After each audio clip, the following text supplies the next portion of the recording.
So these protests that are going on, that have been going on in the last 5 years in this country, they seem like they've gotten significantly worse than past protests.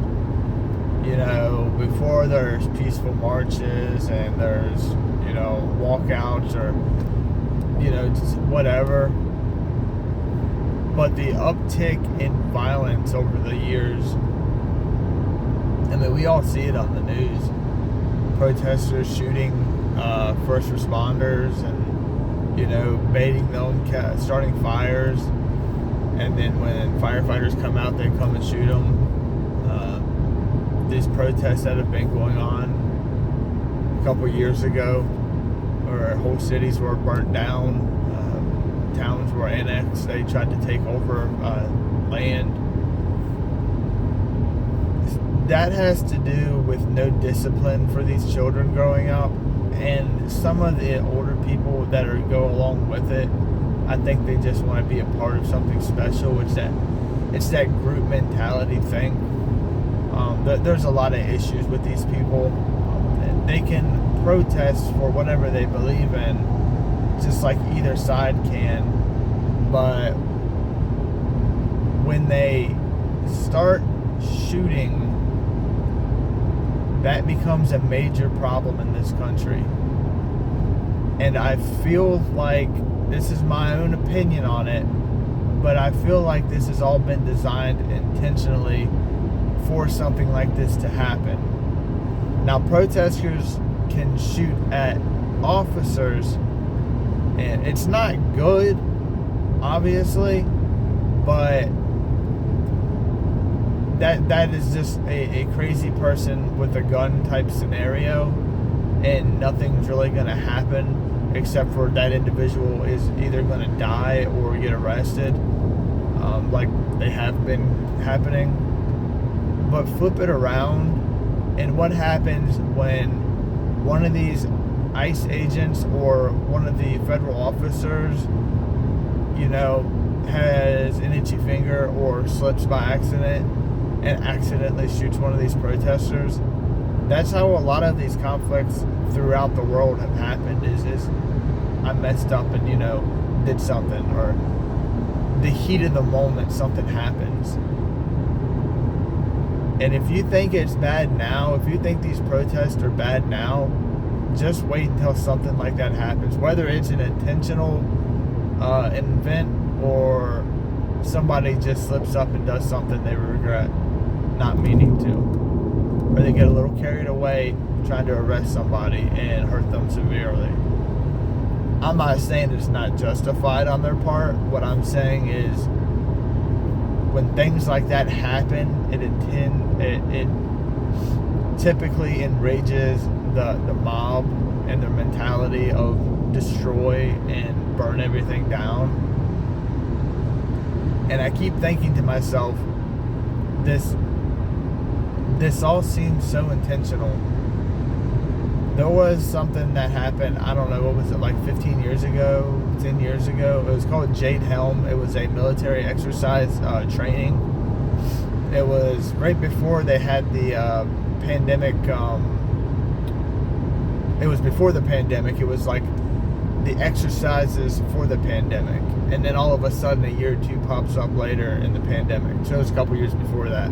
But they had something called Jade Helm, and it was military exercises that they did in Los Angeles. And they, you know, did training from the military, and everybody was like, why don't you do that somewhere else, like not in our cities? And they said, well, they needed to be realistic in an urban environment and stuff like that. And, you know, the Department of Homeland Security, long time ago, man, was buying up millions of rounds of ammo, and they were having targets that were shaped like civilians and stuff like that. And that was a conspiracy. That was like, oh, you know, whatever. It wasn't really like a big major news story. And that always struck me as very, very weird. Something to look at. And then almost a decade has passed now, and now all this stuff is happening, It just seems like everything that's happened in the last 15, 20 years, 30 years has all kind of lined up to an event that possibly might happen. And I'm saying these things are not coincidences. They're not just random acts. They seem like they happen for a reason. You know, I feel like they're beating down the morale of federal agents to either give up, quit, or get replaced by some DEI hire to where they let things happen.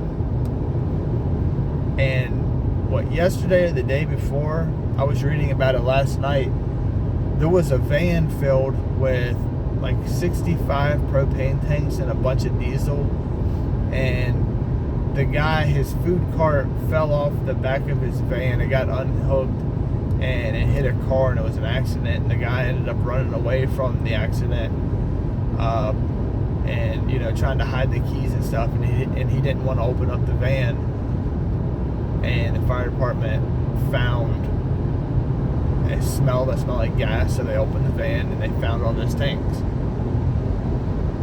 Whether it was just some guy trying to refuel all his food carts in the city, like the official story is, and it's believable, whether it was that or it was somebody trying to do some kind of terrible act of violence against a population, either way, it's bad, because you have people like that, you have dumbasses like that driving around in a van with no fire safety whatsoever. You know, even if it was just some stupid person carrying that stuff around to go fill his carts up, if anything would have happened, that explosion would have been a catastrophe. There's always a bunch of people walking around. There's always, every block in, you know, New York is always full of people. That would have took out a half a city block, if not more. That would have been one hell of an explosion, and a lot of people would have died. Or it could have been a nefarious act, like some people were saying. I don't know. I'm going with it was just some guy, because I know people like that. I've read about people like that. I've seen people like that, to where they just have no regard. There's no common sense, and they're just trying to, I don't know, cut corners and for a profit. And either way, it's dangerous as hell. But you have people like that in our society that don't really think about stuff.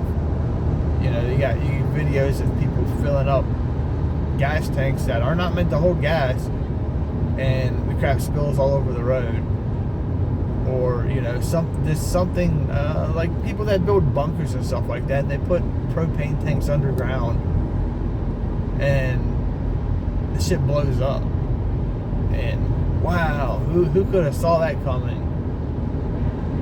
But if it was a nefarious act, if it was some kind of crazy person, and our country has plenty of those people on both sides of the aisle, on all walks of life. Unfortunately, we have some pretty crazy people in this country. Not to mention the millions of people that have come in here illegally that don't like America in the first place.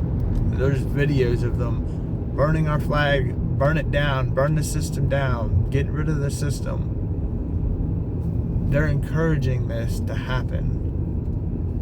They might be responsible for it happening 100%, but when you encourage people and antagonize people to do these things, and then it happens, and then you claim, oh no, look at this, we got to do something about it, they kind of start the problem, you know, cause the problem, and then when the problem happens, lo and behold, they're there for the solution. That has been talked about so many times throughout history. Warfare and just everywhere. Make a problem, and then you have the solution. And I think right now in this time, anybody in a city, whether it's for convenience or whatever, I grew up there, you need to get out of a city, especially New York, that is a shithole anyway. I would suggest everybody and anybody get out to the country somewhere, wherever you can afford, wherever you can find, wherever the population is pretty low, and protect yourself and protect your family. The things going on right now in this country are not looking good for anybody. And whatever happens within the next couple years, 6 months, whatever, unfortunately, I don't think it's going to be very good for anybody. And I just want people to know and protect themselves, and to get right with God, to get right with your family, to protect yourself, to protect your spirit, to understand that we are in some really dark days right now. And if we could just for a minute, just pray for your family, for our country, pray for people that are not fortunate enough to move, to maybe wake some people up. Where there's a saying in a zombie movie, and he's killing everybody. He was like, one less person turned into a zombie. It's one less person I'm going to have to shoot later down the road. And it's a really twisted mindset to have. But if you take it and turn it around to, one person that I wake up today is one less person I'm going to have to fight tomorrow, it feels a little bit better, I guess. Not so grotesque. But the more people that we save, the more people that we wake up and get them to understand what's going on, to help out in your community and our community as a whole, I think the world would be a better place. There are some crazy things going on right now in this world, and I hope everybody's prepared for it. I hope everybody is stocked up on food and medical equipment, books. Get yourself some books on anything and everything. The power will go out eventually. You won't have the internet forever. Get prepared with hard copy books. Learn to grow food. Learn to take care of yourself. Learn to live like the Amish, I guess. And just pray every day. Hope everybody has a great day.